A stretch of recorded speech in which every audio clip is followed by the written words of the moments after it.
ایک بھائی کہا کہ آج کل یہ پوسٹ بہت زیادہ وائرل ہو رہی ہے کہ جو اس میں لکھا ہے کہ جو رمضان کے مہینے کی سب سے پہلے مبارکباد دے اس پر جنت واجب ہو جاتی ہے۔ تو یہ بالکل اس طرح کا جھوٹ ہے، اور اگر نبی کریم صلی اللہ علیہ وسلم کی طرف منسوب کر کے بیان کیا تو ایسے شخص کے جہنمی ہونے میں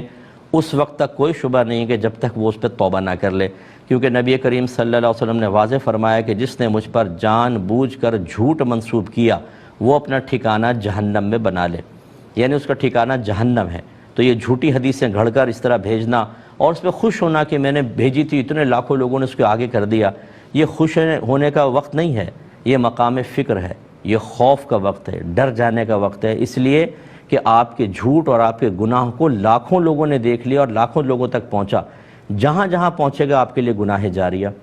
اتنا بڑا گناہ، ایک سنتا تو کم گناہ تھا، دو کے پاس پہنچا زیادہ گناہ، تین کے پاس زیادہ گناہ، لاکھوں کے پاس پہنچا، اب میدان محشر میں اس گناہ کو جو آپ نے پھیلایا اور عام کیا اس کا وبال بھی اتنا ہی بڑا۔ تو اس پہ خوش ہونا چاہیے کہ آپ کو کوڑے پڑیں، آپ کے تھپڑ پڑیں، آپ کو بے عزت کیا جائے، آپ کو ذلیل کیا جائے اور آپ خوش ہو رہے ہوں، تو دیکھنے والے کیا لفظ آپ کے لیے کہیں گے وہ آپ خود سوچ لیجئے۔ میں یہاں پہ اس کی جرات نہیں کر سکتا، لیکن بہرحال خلاصہ کلام یہ ہے کہ جو ہماری ینگسٹرز ہمیں سن رہے ہوں، نہیں سن رہے تو ان تک آپ پہنچا دیجئے جو ہمیں سن رہے ہیں کہ خدا را ایسی حرکتیں نہ کریں،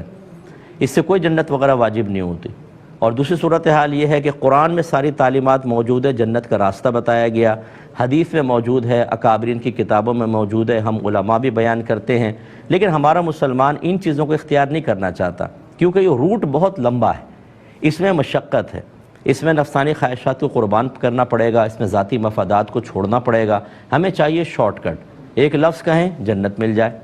ایک مبارکباد دیں جنت مل جائے، اتنی آسان ہو گئی ہے جنت۔ دنیا حاصل کرنے کے لیے آپ صبح سے گھر سے نکلتے ہیں، شام کو گھر میں آتے ہیں، دھوپ میں کام کرتے ہیں، بعض اوقات آپ گالی تک سنتے ہیں، برا بھلا سنتے ہیں، اپنی عزت نفس کو مجروح کرتے ہیں، لیکن بہرحال سننا پڑتا ہے، باس کی بھی سننی پڑتی ہے اور افسر کی بھی سننی پڑتی ہے اور مل کے مالک کی بھی سننی پڑتی ہے، تب کہیں جا کے ایک سیلری ملتی ہے جس سے آپ کا مہینے میں گزارا ہوتا۔ اس کے لیے ہم سب چیزوں کے لیے تیار ہیں، لیکن دین کے لیے مشقت اٹھانے کے لیے تیار نہیں ہے۔ یہ غلط طریقہ ہے، اس طرح کے شارٹ کٹس کی طرف بالکل نہ جائیں۔ ایک پہلے کال لے لیتے ہیں۔ السلام علیکم۔